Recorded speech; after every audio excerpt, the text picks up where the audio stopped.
Hello friends, कैसे हैं आप सब।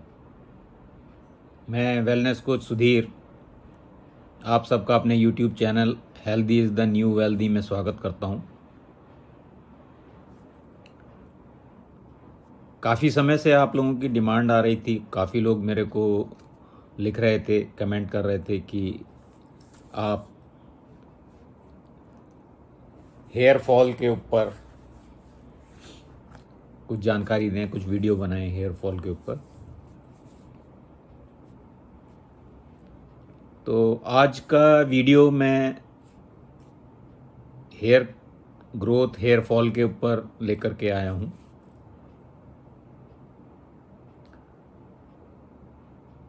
तो इस वीडियो में हम डिस्कस करेंगे कि हेयर्स क्या हैं, क्या काम करते हैं हमारी बॉडी के लिए, इनका क्या इम्पोर्टेंस है हमारी बॉडी के लिए,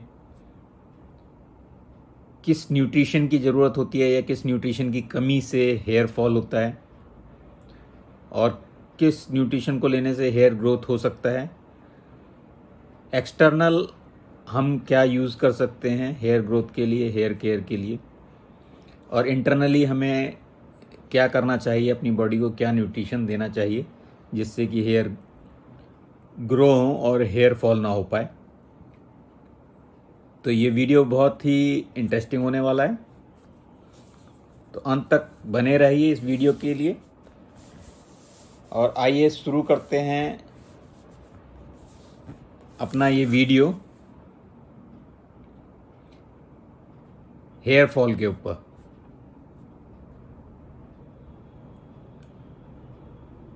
तो ये हेयर जो बनने शुरू होते हैं,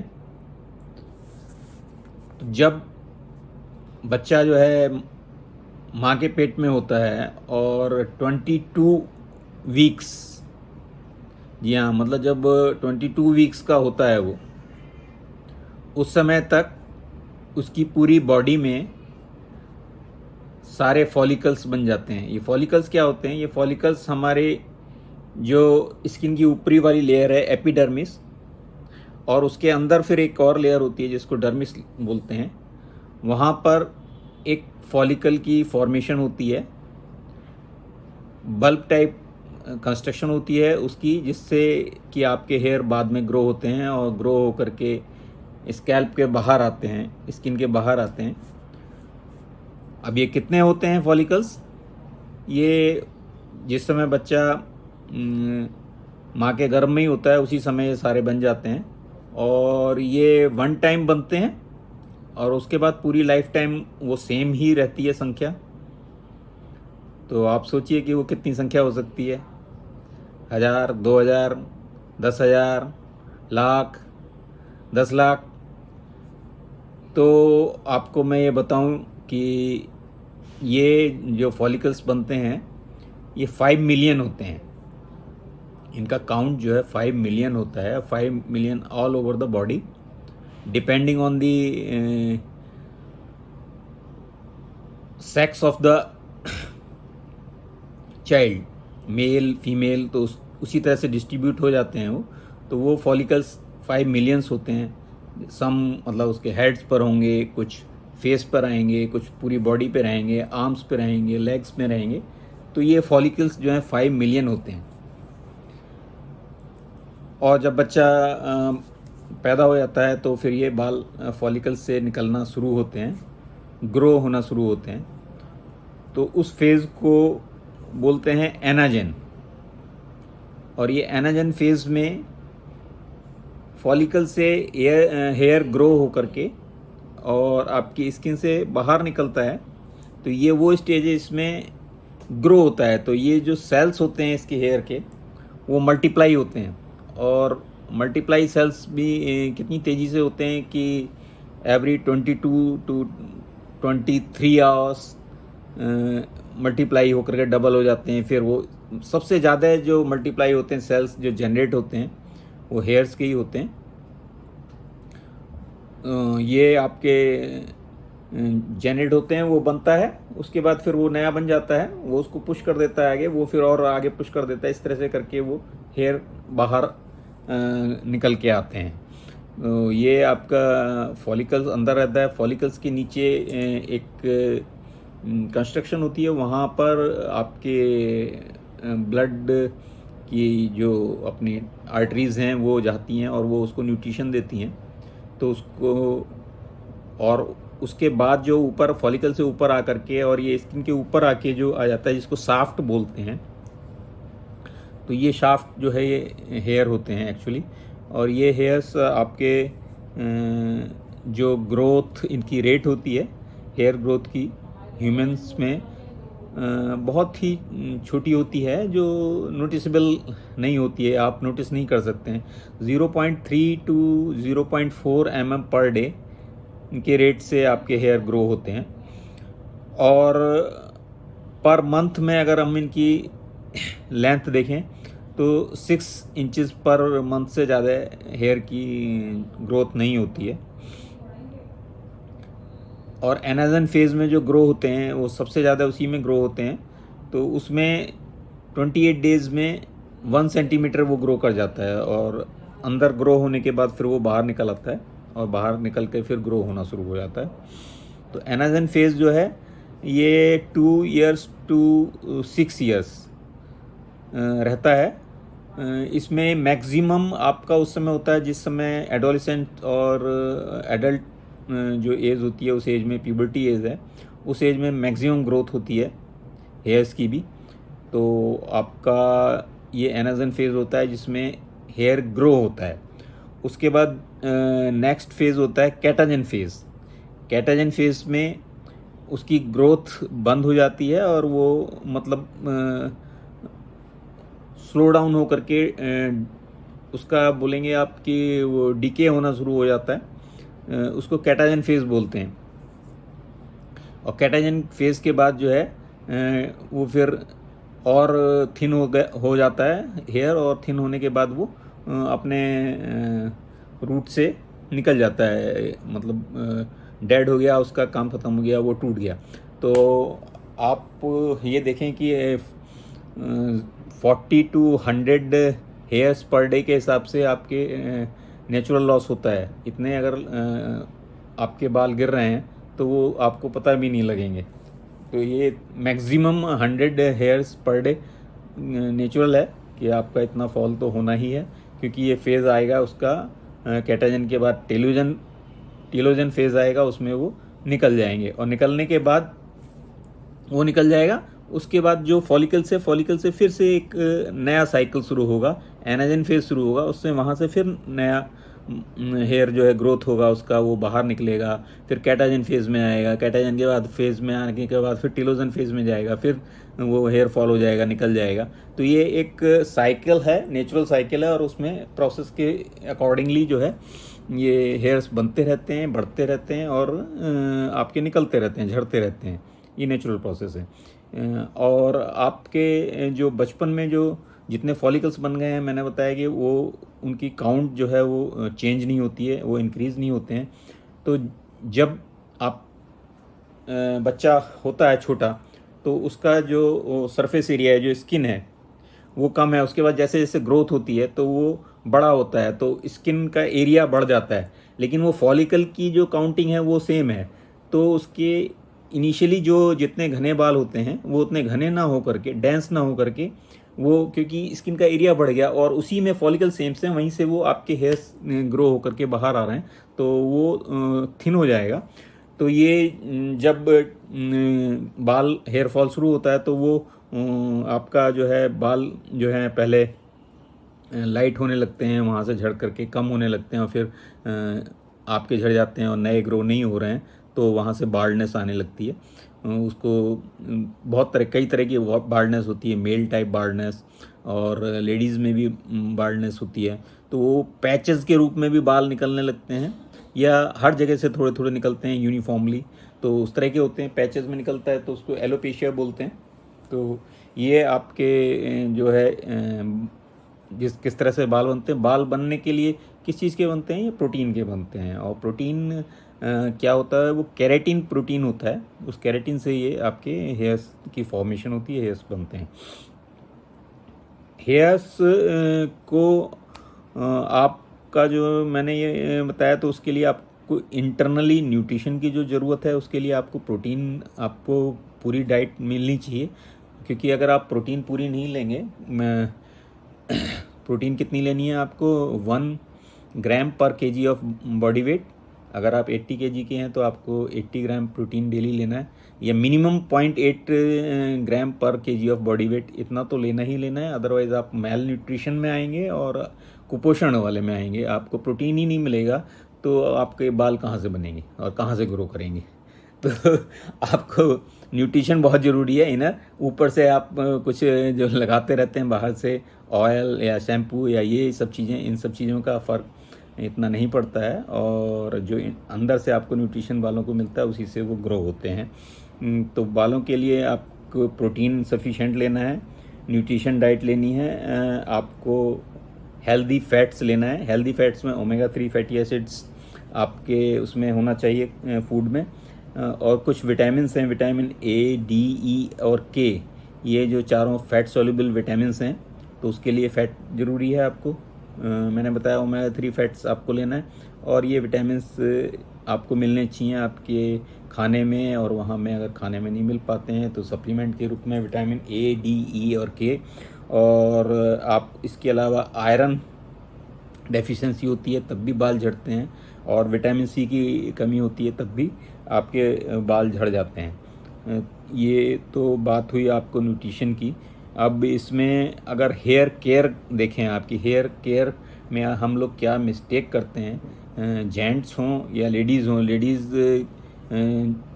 क्योंकि बालों से उनको बहुत वो रहता है, प्रेम रहता है, और बाल एस्थेटिक भी उनको लोग प्रोवाइड करते हैं।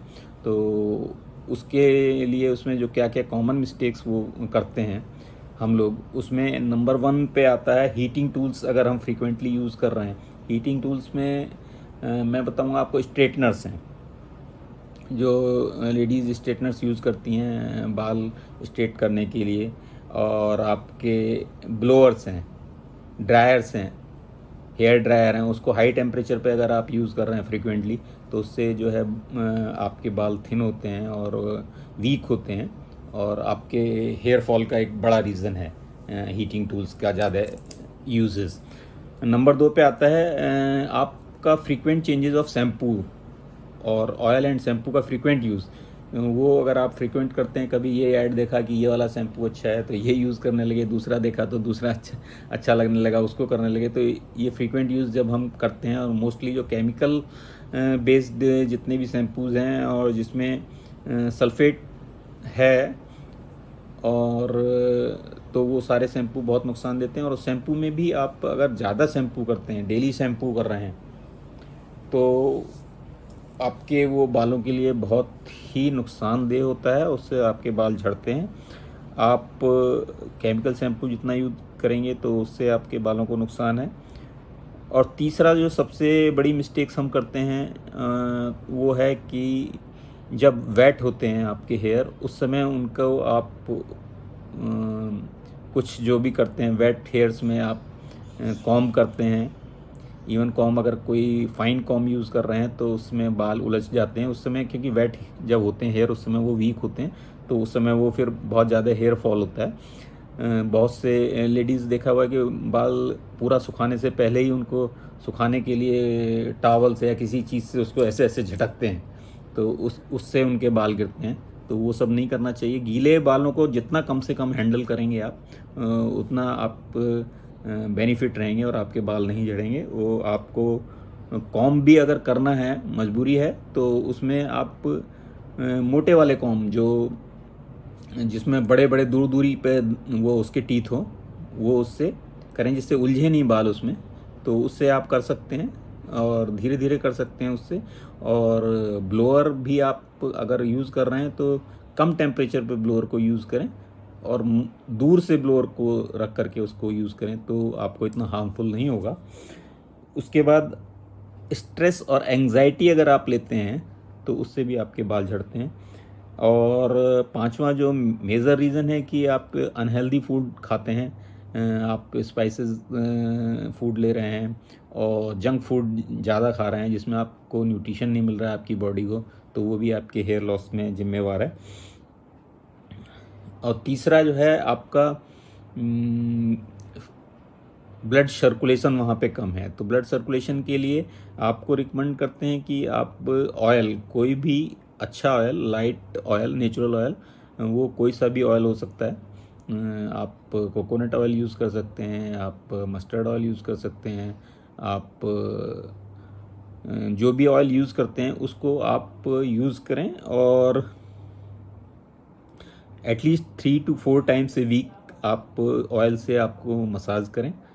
तो उसको मसाज करने का भी एक प्रोसीजर है कि आप फिंगर टिप्स पर लेकर के उसको सर्कुलेटरी मोशन में इस पूरी स्काल्प में उसको आप मसाज करेंगे, और लीव ओवरनाइट, रात तक वो छोड़ दीजिए, और मॉर्निंग में उसको किसी लाइट शैम्पू से वॉश कर लीजिए।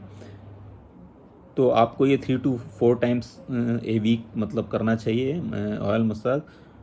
और अगर कोई मजबूरी है आप नहीं कर सकते हैं तो भी कम से कम हफ्ते में 2 बार आपको ऑयल मसाज और ये शैम्पू करना चाहिए।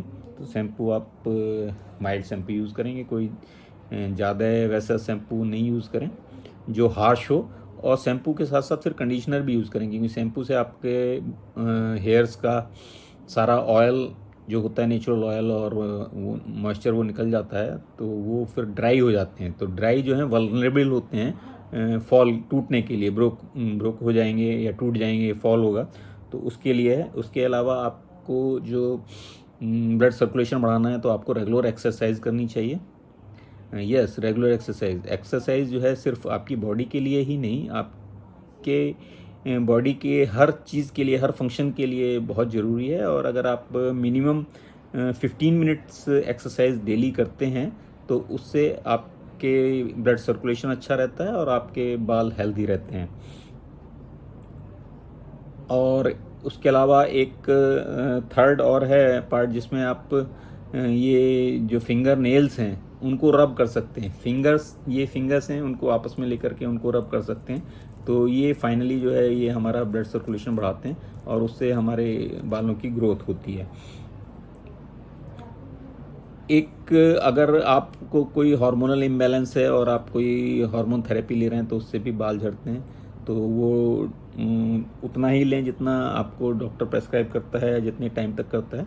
उसके बाद उस समय तक हेयर फॉल होता है और फिर बाद में वो जो है ठीक भी हो जाता है। अब इसका हेयर फॉल के लिए ट्रीटमेंट या कुछ बोलते हैं तो काफ़ी एक आप लोगों ने भी सुना होगा और काफ़ी लोग रिकमेंड भी करते हैं कि एक है मिनॉक्सिडिल करके एक आता है केमिकल, जो कि लोशन के फॉर्म में भी होता है, फोम के फॉर्म में भी होता है और अल्कोहल बेस्ड भी होता है। तो उसको आप डॉक्टर की सलाह से आप उसको यूज़ कर सकते हैं, क्योंकि इसको लगाने के वैसे काफ़ी सेफ़ होता है, लेकिन इसके बाद भी इसके कुछ साइड इफ़ेक्ट्स भी हैं, जिनमें से कुछ कॉमन साइड इफ़ेक्ट्स हैं कि किसी किसी को रैशेज़ हो जाते हैं, रेड रैशेज़ हो जाते हैं, किसी को कुछ दाने हो जाते हैं, और किसी को कुछ और भी वो हो सकते हैं। आपको हाइपरटेंशन मतलब बीपी वगैरह बढ़ने का भी कुछ प्रॉब्लम आ सकती है इससे। तो इसको किसी डॉक्टर की देखरेख में ही आप मिनॉक्सिडिल को यूज़ करें। मिनॉक्सिडिल के जो हैं कई उसमें स्ट्रेंथ में उसके आपका आता है। मिनॉक्सिडिल 2% प्योरिटी, 5% स्ट्रेंथ, और उसके बाद ये शुरू में 2% और 5% ही आया था मिनॉक्सिडिल। उसके बाद अभी जो है इंडिया में उसकी और हाई स्ट्रेंथ जो आपकी आ गई है, जिसमें 7.5% है, 10% है, 12.5% और इवन 15% तक मिनॉक्सिडिल वो रिकमेंड करते हैं और वो मार्केट में मिलते हैं। मैं लेकिन इतनी हाई स्ट्रेंथ वाले मिनॉक्सिडिल को लेने के लिए बिल्कुल रिकमेंड नहीं करता हूँ।